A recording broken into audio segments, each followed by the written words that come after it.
Boa noite a todos. Muito obrigado pelo convite, pastor, para estar aqui com vocês nessa celebração, nesse culto de louvor e gratidão ao nosso Deus. Deus continue a abençoar essa igreja, a cada um de vocês, e que Deus os use para ser canal de bênção, testemunho para tanta gente carente aqui na região, e em outros lugares também. Hoje à noite eu queria falar a respeito de um tema que é muito querido ao coração de todos aqueles que se consideram de fato filhos de Deus, que é serem cheios do Espírito Santo. E eu queria fazer uma exposição de Efésios capítulo 5, do verso 18 até o capítulo 6, verso 9, com foco no verso 18 do capítulo 5. Se você quiser abrir sua Bíblia, por gentileza, nós iremos fazer a leitura e em seguida a exposição da palavra de Deus, orando para que o nosso Deus fale ao nosso coração nessa noite. Efésios capítulo 5, de 18 em diante. Não se embriaguem com vinho, que leva à libertinagem, mas deixem-se encher pelo Espírito, falando entre si com salmos, hinos e cânticos espirituais, cantando e louvando de coração ao Senhor, dando graças constantemente a Deus Pai por todas as coisas, em nome do nosso Senhor Jesus Cristo. Sujeitem-se uns aos outros por temor a Cristo. As mulheres, sujeite-se cada uma a seu marido como ao Senhor, pois o marido é o cabeça da mulher, como também Cristo é o cabeça da igreja, que é o seu corpo, do qual ele é o Salvador. Verso 25. Maridos, ame cada um a sua mulher, assim como Cristo amou a igreja e entregou-se por ela, para santificá-la, tendo-a purificado pelo lavar da água mediante a palavra. Capítulo 6, verso 1. Filhos, obedeçam a seus pais no Senhor, pois isso é justo. Honra teu pai e tua mãe, esse é o primeiro mandamento com promessa, para que tudo te corra bem e tenhas longa vida sobre a terra. Pais, não irritem seus filhos, antes criem-nos segundo a instrução e o conselho do Senhor. Escravos, obedeçam a seus senhores terrenos com respeito e temor, com sinceridade de coração como a Cristo. E verso 9, vocês, senhores, tratem seus escravos da mesma forma. Não os ameacem, uma vez que vocês sabem que o Senhor deles e de vocês está nos céus, e Ele não faz diferença entre as pessoas. Vamos orar. Nosso Deus, estamos diante da Tua palavra, nós pedimos que Teu bendito Espírito Santo nos conduza na compreensão dessa palavra, despertando os nossos corações nessa noite, dando a cada um de acordo com a necessidade. Ó Deus, fala-nos, nós queremos ouvir a Tua voz, em nome de Jesus, amém. Como eu disse, eu creio que não há muita dúvida de que todo crente verdadeiro anseia estar cheio do Espírito Santo. Essa linguagem de plenitude do Espírito, ela aparece na Bíblia sob diversas outras formas. Andar no Espírito, estar em Cristo, ou viver em Cristo, produzir fruto, e uma série de outras linguagens que são usadas para descrever a nossa total dependência de Deus e a necessidade que nós temos de estarmos sendo guiados por Ele, capacitados por Ele para fazer a sua vontade. Mas o grande problema é saber exatamente o que é que a Bíblia está querendo dizer com isso e como é que nós obedecemos essa regra. A confusão ficou pior depois do surgimento do movimento pentecostal há cerca de 100 anos atrás, que identificou muito da plenitude do Espírito com a manifestação de dons extraordinários, como, por exemplo, línguas, profecias, sinais e prodígios, coisa que não era assim antes. Hoje, se você for numa livraria e procurar livros sobre esse assunto, você vai encontrar, uma livraria evangélica, você vai encontrar uma variedade muito grande de pensamentos a respeito disso. Livros dizendo 7 passos para o poder espiritual, 30 chaves para a autoridade espiritual, 412 métodos para você ser cheio do Espírito Santo. Então tem muito livro, muita coisa a respeito disso e a gente fica um pouco confuso, não é? Como é que eu sei que eu estou cheio do Espírito Santo? Como é que eu estou cheio do Espírito Santo? Como é que eu faço para ficar cheio do Espírito Santo? E o que é que afinal significa estar cheio do Espírito Santo? Então eu gostaria de propor nessa noite que nós examinássemos o que é que o apóstolo Paulo está dizendo aqui. Eu sei que aqui não é o único lugar na Bíblia que fala a respeito disso. no livro de Atos, você tem o relato de experiências de pessoas que foram cheias do Espírito Santo. Mas eu quero dizer nessa noite, quero chamar a atenção para o fato de que o livro de Atos, ele é um livro histórico e que ele está descrevendo o período de transição da antiga aliança para a nova, em que algumas ocorrências extraordinárias marcavam essa transição. Uma vez feita essa transição, não há mais necessidade da repetição dos fenômenos que diziam que Deus estava mudando a aliança do Antigo Testamento para a aliança do Novo Testamento. Como é que eu sei que os apóstolos eram de Deus? Como é que eu sei que eram eles que estavam sendo autorizados por Deus para fazer essa mudança? Resposta: os sinais e prodígios que eles realizaram, os derramamentos acontecidos no livro de Atos, nos judeus, depois nos samaritanos, depois nos gentios e depois nos discípulos de João Batista, garantindo a transição. Então, embora o livro de Atos, mesmo sendo histórico, traga princípios para nós hoje, mas se nós queremos estabelecer algum ponto doutrinário, nós temos que começar com as cartas, porque elas foram escritas para as igrejas já estabelecidas.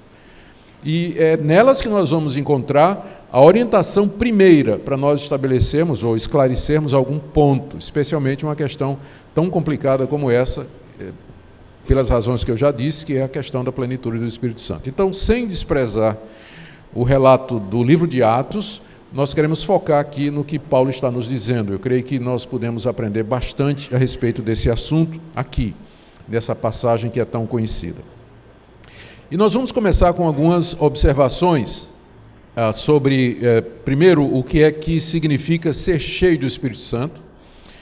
Em seguida, nós vamos ver como o apóstolo Paulo nos ensina quanto à maneira pela qual nós podemos ficar cheios do Espírito Santo, e depois ver os resultados ou as áreas que são afetadas pela plenitude do Espírito Santo, para que nós possamos ter um referencial para responder a pergunta: como é que eu sei que eu já estou cheio do Espírito Santo? Ou como é que eu vou saber, se eu ficar cheio do Espírito Santo, que de fato eu estou? Então, começando sobre o que é ser cheio do Espírito Santo. No verso 18, Paulo diz: não se embriaguem com vinho, que leva à libertinagem, mas deixem-se encher pelo Espírito. A minha primeira observação é que o Espírito Santo, ele não é uma força, ele não é um líquido, ele não é um gás celestial que desce do céu, e nós, como que vasos, somos enchidos por esse gás, por essa força, por essa energia. Eu sei que parece que eu estou dizendo uma coisa muito fundamental e básica, mas na verdade não é, não. Quando você lê o relato, as experiências de algumas pessoas, elas escrevem contando na sua biografia, como por exemplo o famoso Charles Finney. Na autobiografia dele, ele narra que ele estava pedindo a Deus para ser cheio do Espírito Santo, e um dia ele chegou em casa, estava lá na sua casa, ele era advogado, estava perto da lareira, e de repente ele se sentiu traspassado por correntes elétricas. Né? Então ficou aquela sensação de que havia uma corrente elétrica percorrendo o seu corpo, e ele identificou aquela experiência com a plenitude do Espírito. E alguns anos passados, aqui no Rio de Janeiro, eu estava ouvindo um pregador falando sobre a plenitude do Espírito Santo, e ele disse: primeiro passo, eletrificação. E eu na hora liguei com a experiência de Charles Finney. O problema com esse tipo de coisa, e eu tenho que admitir que a linguagem aqui, enchei-vos do Espírito, ou sejam cheios do Espírito Santo, a primeira dificuldade com esse tipo de linguagem é que dá a impressão de que o Espírito Santo é uma coisa, tipo um gás, é um líquido, e que nós somos grandes recipientes que precisam estar vazios para que ele possa encher. Eu tenho certeza que você já ouviu essa metáfora muitas vezes. A dificuldade com essa linguagem, aliás, ela provoca o cuidado em nós para não perdermos de vista que o Espírito Santo é uma pessoa. É uma pessoa. Na prática, isso pode levar à seguinte diferença. Se você tem na cabeça que o Espírito Santo é uma espécie de um gás, ou um líquido, ou uma força que vem de Deus, você mais ou menos pensa que vai ter algum controle sobre ele. Não é à toa que vocês veem pregadores soprando o Espírito Santo na plateia, ou girando o paletó e jogando o Espírito Santo nas pessoas, como se eles tivessem um controle sobre o Espírito Santo, já que é uma coisa, é um líquido, é um gás, é uma força, você domina sobre aquela força. Eles sabem quando o Espírito Santo vai agir, tanto é que marca reunião de cura, nem os apóstolos sabiam quando iam curar, né? Mas esses sabem, e vai por aí. Mas se você está consciente de que o Espírito Santo é uma pessoa, é a terceira pessoa da Trindade, então é diferente. Não é você que domina ele, mas é ele que domina você. Ser cheio do Espírito Santo não é você chegar num nível de espiritualidade tão grande que você vai dar ordem ao Espírito Santo sobre o que ele vai fazer, ou determinar a ele o que ele vai fazer, mas é o contrário. Quanto mais cheio do Espírito Santo você está, mais dominado por ele você vai ser. Mais dominado por ele. Então, mais submisso, mais controlado pelo Espírito Santo você vai ser. Então, essa distinção inicial, ela é importante. Uma segunda observação que nós temos que fazer aqui, vem desse contraste que o apóstolo Paulo está fazendo. Ele diz, não se embriague com vinho que leva à libertinagem, mas se deixem encher do Espírito Santo. É um contraste que está sendo feito entre uma pessoa bêbada e uma pessoa cheia do Espírito Santo, mas esse contraste só faz sentido porque é um ponto de comparação. A comparação é a seguinte: a pessoa que é bêbada ou que está bêbada, ela bebeu tanto que o álcool subiu a sua mente, a sua cabeça, e tudo o que ela faz, pensa, o que ela sente e reage, as suas escolhas e suas sensações são de alguma forma influenciadas pelo álcool. Da mesma forma, uma pessoa que está cheia do Espírito Santo, ela de tal maneira está sob o controle do Espírito Santo, que suas palavras, ações, pensamentos, decisões e escolhas são resultado da influência do Espírito Santo nela. A diferença é que quanto mais bêbado, mais dissoluto, descontrolado você vai estar. E quanto mais cheio do Espírito Santo, mais domínio próprio você vai ter. Porque senão esse contraste não faz sentido, né? Ele diz, não se embriague, como ele fala aqui, não se embriague com vinho que leva à libertinagem, uma vida dissoluta, sem controle, mas se encha do Espírito Santo exatamente porque ele vai trazer o oposto de alguém que está bêbado. Quem está bêbado está descontrolado. Mas quanto mais cheio do Espírito Santo você tiver, mais controlado você vai ser. Por isso que eu não entendo como é que tem gente que pensa que está cheio do Espírito Santo, ele fica livre para dar cambalhota, plantar bananeira, sair fazendo um monte de coisa aí, quando na verdade, pela Bíblia, quanto mais cheio do Espírito, mais humano e normal você vai ser. Quanto mais controlado você vai ser. É exatamente o contrário.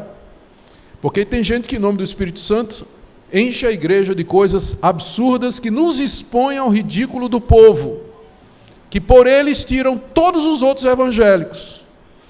Não faz o menor sentido isso e não tem fundamentação nenhuma. Cheios do Espírito está em contraste a uma pessoa que está bêbada e que, portanto, faz coisas fúteis, tolas, né, que envergonham, mas em contraste, quem está cheio do Espírito Santo não vai fazer isso. Ele vai estar de fato sob o controle de Deus. Então, ser cheio do Espírito Santo, se é que eu posso resumir dessa forma, significa você estar debaixo do controle da terceira pessoa da Trindade. Ele guia a sua vida, guia os seus pensamentos, guia os seus passos, lhe dá força, lhe dá graça e poder para que você viva uma vida que glorifica a Deus. Note que, embora Paulo não diga, no verso 18, mas nós sabemos que esse Espírito, ele é o Espírito Santo. Ele diz só, encham-se do Espírito, ou sejam cheios do Espírito. Mas a gente sabe, aqui mesmo na carta aos Efésios, que o adjetivo que é usado na Bíblia para o Espírito é o Espírito Santo. Por que ele é chamado de Espírito Santo? A terceira pessoa da Trindade.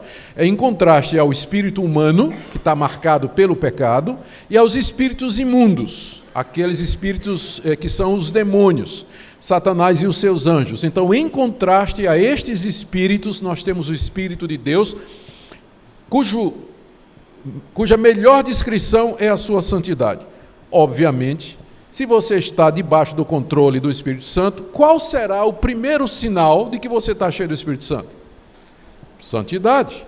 Se ele é o Espírito Santo, é óbvio que se você está debaixo do controle dele, a primeira coisa que ele vai produzir na sua vida é santidade, ao contrário do que muitos pensam, que está cheio do Espírito Santo, a primeira reação da pessoa é fazer um monte de outras coisas, como eu disse aqui. Não é? A confusão foi introduzida quando as pessoas associam a plenitude do Espírito Santo com determinadas manifestações, como a igreja de Corinto. Lá na igreja de Corinto, todo mundo pensava que estava cheio do Espírito Santo porque tinha determinadas manifestações, mas no capítulo 3, Paulo diz assim: eu não considero vocês espirituais, mas vocês são carnais, porque tem divisão, tem imoralidade, irmão processando o outro, irmão fazendo fornicação, indo para templo de ídolo, não respeitando a liberdade do outro. Era uma igreja cheia de manifestação, mas santidade zero. Então, primeiro efeito da plenitude do Espírito, ele é o Espírito Santo, pode ter certeza que vai ser santidade na sua vida. Tá? Pode ser que você não sinta nada, eu sei que tem muita gente buscando experiência. Santidade não é um sentimento, mas é uma maneira de viver de acordo com a palavra de Deus. Meu tempo é curto, não é? Mas eu não resisto a fazer aqui mais uma explicação sobre o que é ser cheio do Espírito Santo. Todo mundo sabe que quando Paulo escreveu a carta aos Efésios, ele estava preso em Roma. E ao lado da carta aos Efésios, ele escreveu uma carta que é considerada a carta gêmea ou irmã da carta aos Efésios, que foi a carta aos Colossenses. Muito bem. Então, lá nos Colossenses você encontra uma passagem que é paralela a essa que Paulo escreve. No capítulo 3 de Colossenses,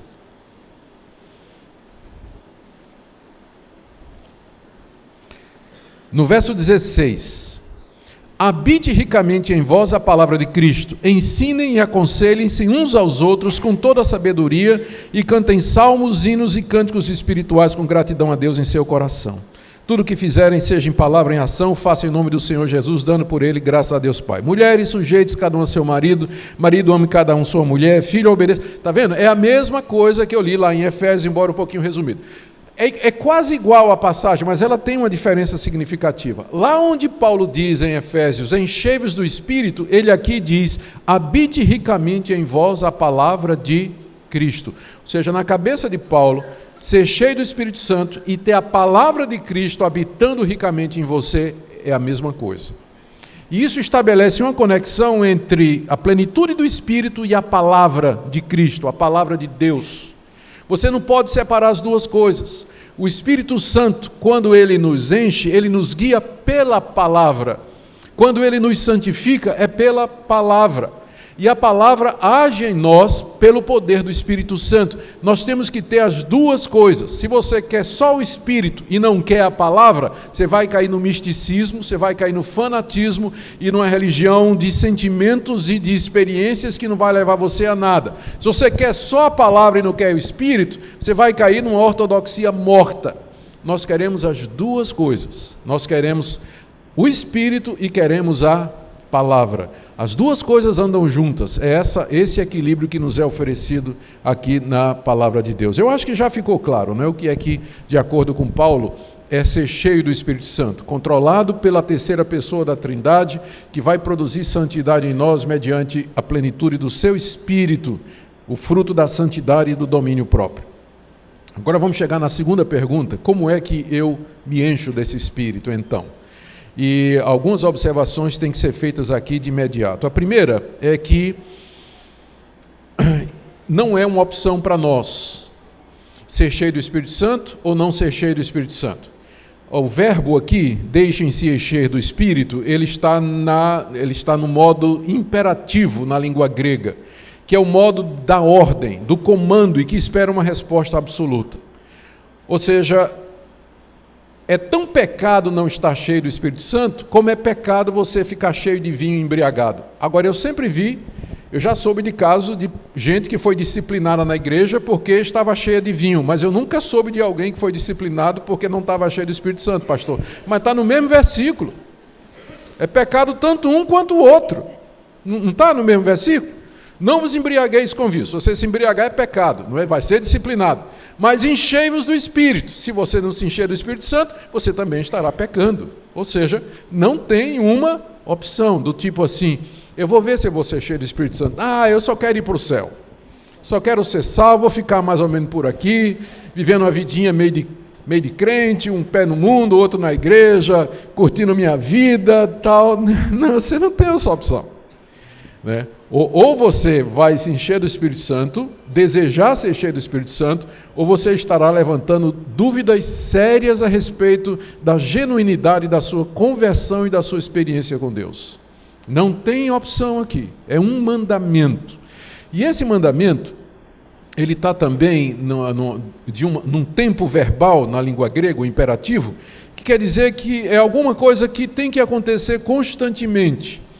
Você lembra que no livro de Atos, vamos agora pegar o livro de Atos, quando Paulo esteve em Éfeso pregando o Evangelho, em Atos capítulo 18, na cidade de Éfeso, quando ele chegou pela primeira vez, ele encontrou discípulos de João Batista que nem sabia que o Espírito Santo tinha chegado ainda. Então ele prega o Evangelho para eles, impõe as mãos e o Espírito Santo vem sobre aqueles discípulos de João Batista.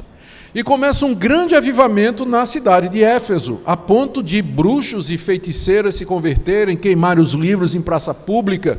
É o único lugar no Novo Testamento que diz que Deus, pelas mãos de Paulo, fazia milagres extraordinários. Não era só milagre, era milagre extraordinário. E cita que os lenços de Paulo, os aventais de Paulo eram levados para os doentes e o contato com aqueles objetos pessoais de Paulo fazia com que as pessoas fossem libertas das doenças, dos espíritos imundos. Foi o único lugar relatado no livro de Atos onde esse tipo de coisa aconteceu. Ou seja, a igreja de Éfeso nasceu no meio de um grande avivamento espiritual. Uma manifestação extraordinária do poder de Deus. 5 anos depois, Paulo escreve essa carta e diz para os irmãos: enchei-vos do Espírito. Mas peraí, Paulo, eu participei do avivamento que começou, eu sei, meu irmão, mas foi 5 anos atrás. Então, enchei-vos do Espírito diariamente, é isso que o verbo quer dizer aqui, é presente do indicativo, poderia ser traduzido: deixem-se encher continuamente pelo Espírito Santo. A experiência de ontem não serve para hoje, a não ser história e ensinamento. Quando Deus derramou o maná do céu durante 40 anos, os israelitas tinham que colher no dia o maná do dia. O maná de um dia não servia para o outro. Se deixasse para o outro, ficava cheio de bicho. Não dava para comer. Com isso, Deus nos ensinando que, embora as experiências antigas sejam importantes, mas elas não substituem o andar diário com Deus. Você tem que estar cheio do Espírito Santo hoje. Agora, tem gente que vive de experiência passada, do começo da história, daquilo que aconteceu antes. Não estou negando a importância da história e do passado, mas eu estou lembrando que essa ordem é para que você esteja cheio constantemente, diariamente do Espírito Santo de Deus. Mas uma observação aqui é que a forma como está colocada aqui é um imperativo no passivo: deixem-se encher. Ou seja, Deus quer nos encher com o seu Espírito, mas Ele requer a nossa conivência, Ele requer a nossa cumplicidade, Ele requer a nossa submissão, Ele requer que nós queiramos também. Deixem-se encher do Espírito Santo. Deus quer fazer isso, com você e comigo, hoje, todo dia. Ele quer fazer isso, mas Ele quer que nós queiramos, Ele quer que nós nos submetamos a Ele, para que Ele venha e nos encha do poder e dos efeitos da operação do Espírito Santo de Deus. Eu preciso mencionar isso aqui, porque nós somos uma igreja reformada, e nós enfatizamos a soberania de Deus. E às vezes os crentes ficam assim sem saber: puxa, será que eu devo orar? Ou eu vou esperar Deus tocar meu coração? Eu vou ler a Bíblia, mas eu não estou com vontade. Eu sei que eu tenho que ler a Bíblia, mas eu não estou com vontade. Eu espero Deus me dar vontade, ou eu vou ler assim mesmo? Se eu for ler sem Deus tocar o meu coração, eu não estou indo contra a soberania de Deus? Será que eu não tenho que esperar? Tem gente que fica nesse dilema. Não tem dilema nenhum. Na prática, você tem que fazer o que a Bíblia manda fazer. Não fica esperando nada. Você tem que fazer. Então, em vez de ficar assim esperando, se Deus quiser, Ele vai me encher do Espírito Santo, se Deus quiser, Deus vai me tocar, na hora que Ele quiser, Ele vai fazer. Não. Você vai procurar isso, é alguma coisa que você tem que procurar, porque Ele está dizendo: deixem-se encher do Espírito Santo. E a gente às vezes critica os irmãozinhos de outras denominações, né, pela busca que eles fazem, né? Tem gente que fica jejuando, vai para o alto do monte, né? Se tranca em quarto, jejua 40 dias, a gente fica olhando assim, né? Eu não estou dizendo que eu concordo com tudo isso, mas eu olho para nós às vezes e pergunto: mas e nós, por outro lado? Estamos querendo isso? Estamos buscando isso? Tem desejo disso? Faz parte da minha agenda diária tirar tempo para buscar a Deus e dizer: Deus, sim, eu quero ser cheio do Espírito Santo. Como eu disse, isso não é uma opção.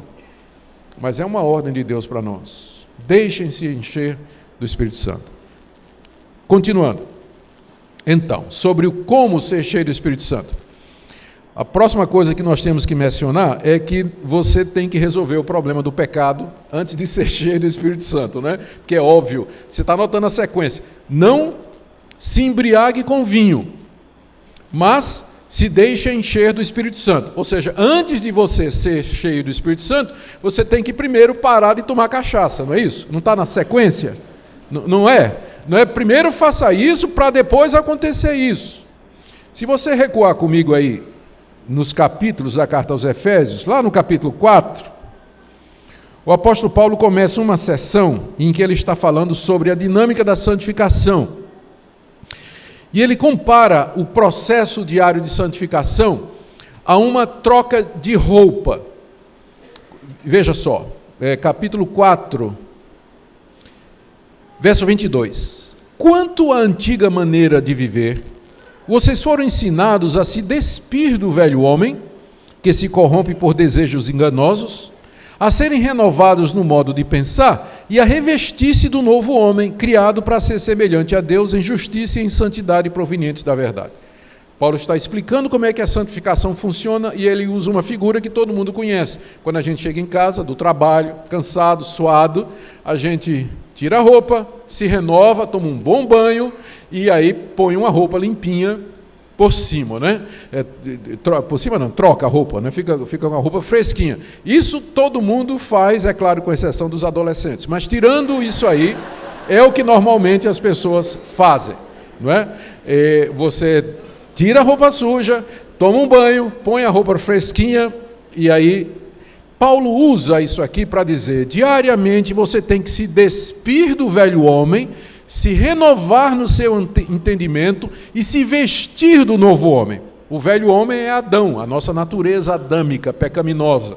O novo homem é Jesus Cristo. Então, todo dia você tem que fazer duas coisas, dizer não para Adão e sim para Jesus. Todo dia, você tem que fazer isso. É assim que funciona a santificação. São duas pernas, né? Uma caminhando ao lado da outra. São os dois passos que você tem que dar no caminho da santidade. Dizer não ao pecado e sim para Deus.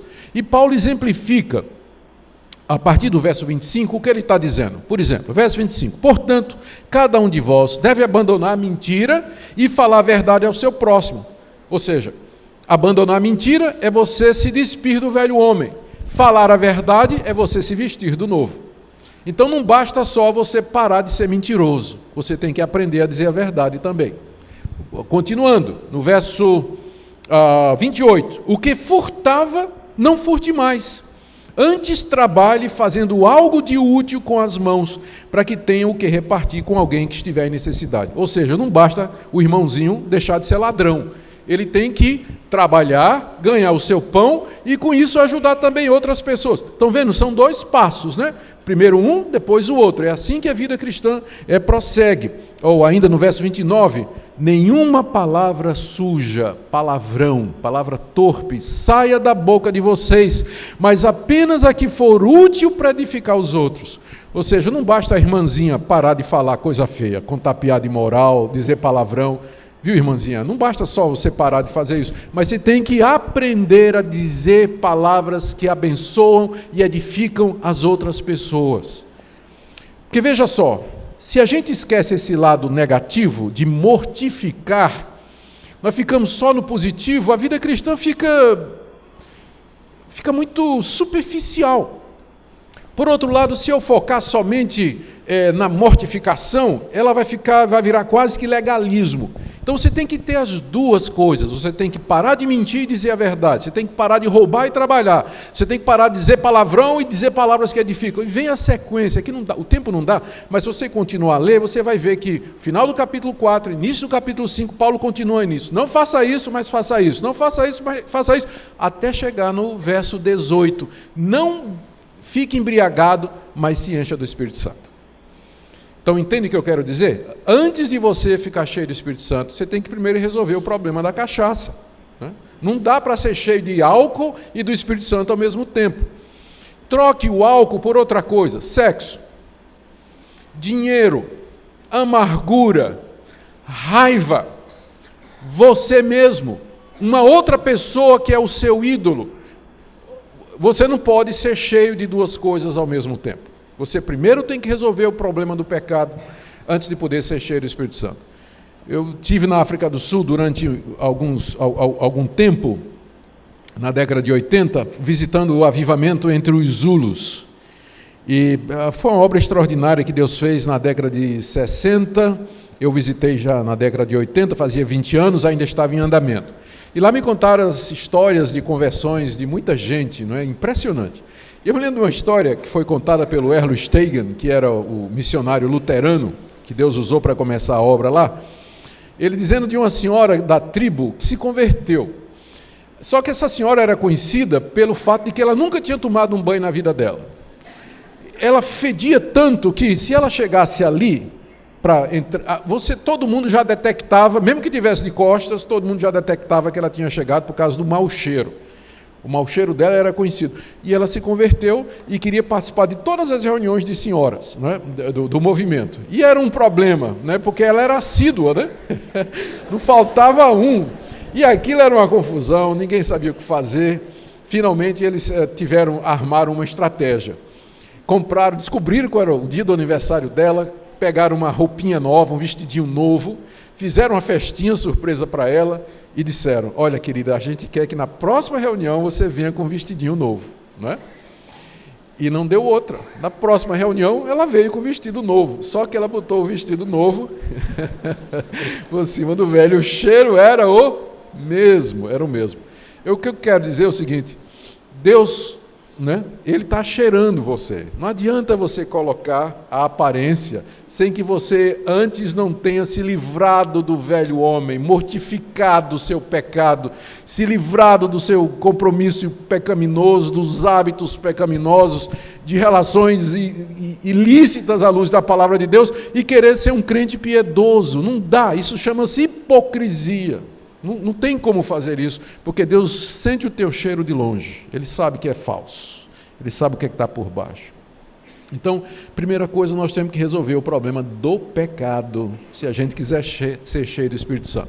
Bom, Paulo continua, não é, dizendo, no verso 19. Presta atenção na sequência aqui. No verso 18, ele dá a ordem, está no imperativo. Deixem-se encher do Espírito Santo. Aí a gente pergunta para Paulo: como, Paulo? Resposta dele: falando, verso 19, cantando e louvando, verso 19, dando graças, verso 20, e sujeitando-se, a tradução aí perdeu o particípio do verso 21, uns aos outros por temor a Cristo. 4 coisas. E note que estas coisas são feitas em comunidade. São feitas em comunidade. Eu estou enfatizando isso porque a imagem que a gente tem na cabeça de uma pessoa que está buscando a plenitude do Espírito Santo é de um sujeito solitário, fechado no quarto, jejuando, orando e clamando a Deus e dizendo: eu só saio daqui quando o Senhor me encher do Espírito Santo. Na Bíblia, a plenitude do Espírito, a busca da plenitude do Espírito é algo que ocorre na coletividade, na comunhão dos santos, no meio do povo. Por exemplo, quando ele diz: encham-se do Espírito, falando entre si com salmos, hinos e cânticos espirituais. Eu não posso cumprir isso se eu estiver sozinho.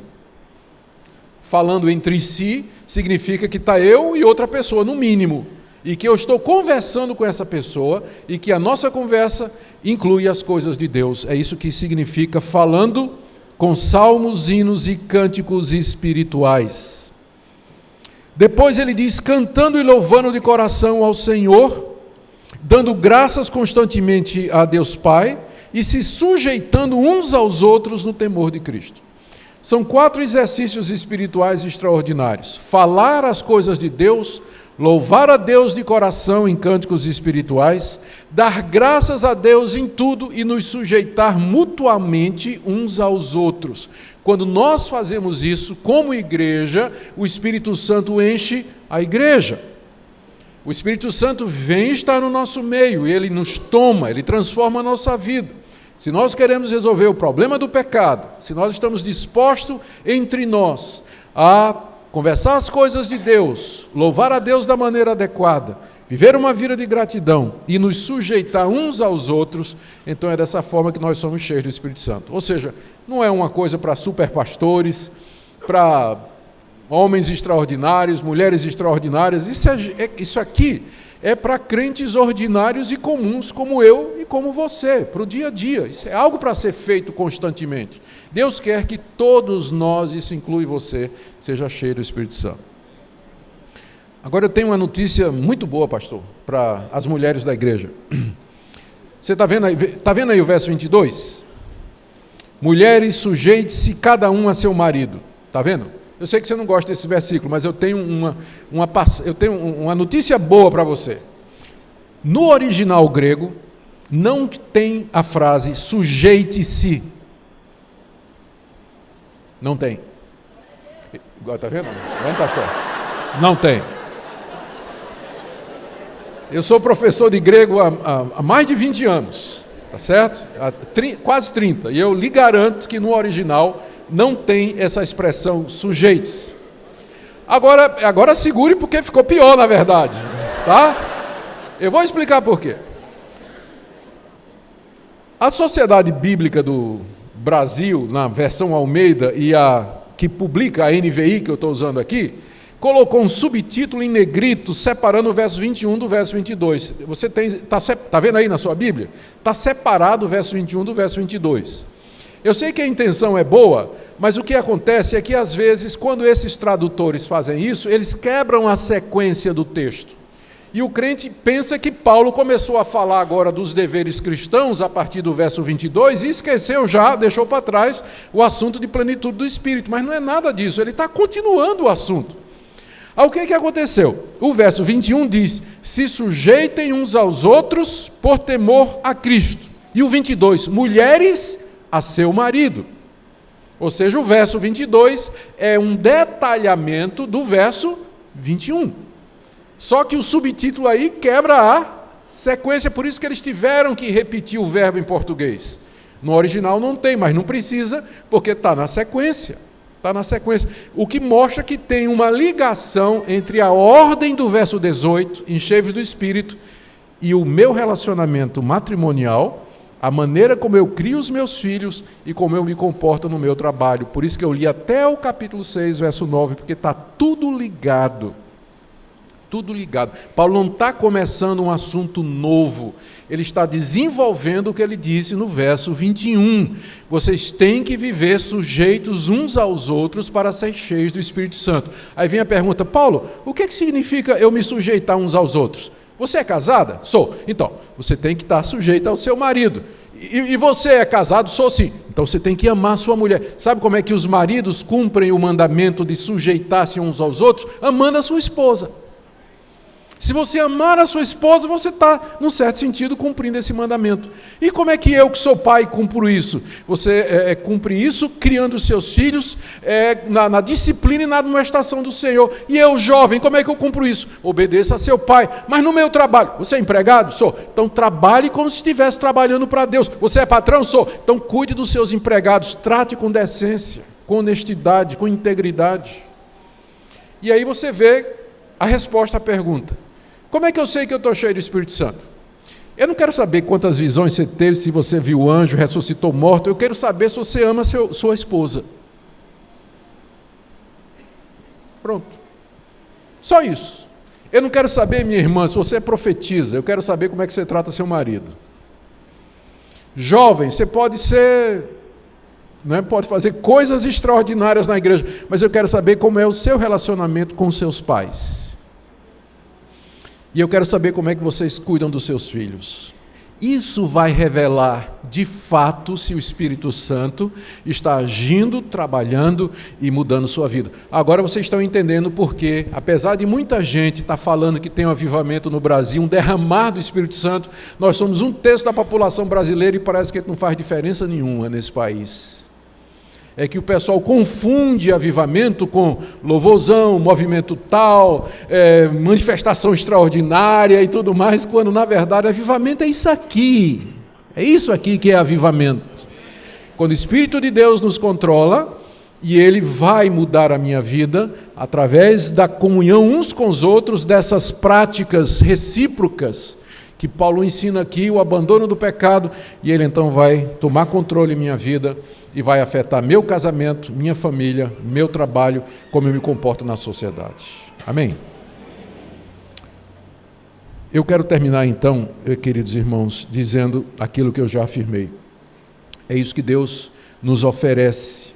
Ele nos salvou pela sua graça, mediante a fé em Cristo Jesus, e Ele nos dá o seu Espírito Santo para que nós sejamos santos em todo o nosso procedimento. Ele está pronto a nos levantar. Você pode começar hoje. Se você caiu, se você está derrubado, se você fracassou em qualquer uma destas áreas, Deus quer nessa noite levantar você, encher do Espírito Santo, lhe dar uma nova esperança e um novo começo. A palavra dele foi pregada, foi anunciada, e a minha expectativa é que você acolha no seu coração. Lembra do que está escrito: deixe-se encher do Espírito Santo. Abra o seu coração para essa palavra e que ela, mercê de Deus e debaixo da ação do Espírito Santo, mude o seu coração. Ó Deus, que Teu Espírito Santo aplique essa palavra no coração de todos que aqui se encontram nessa noite, a começar em mim. Dê, ó Deus, que um verdadeiro avivamento venha sobre o nosso país, mudando vidas, casamentos, famílias, a postura da igreja na sociedade, do cristão no trabalho. Ó Deus, tem misericórdia de nós, perdoa-nos e enche-nos do Teu bendito Espírito Santo, em nome de Jesus.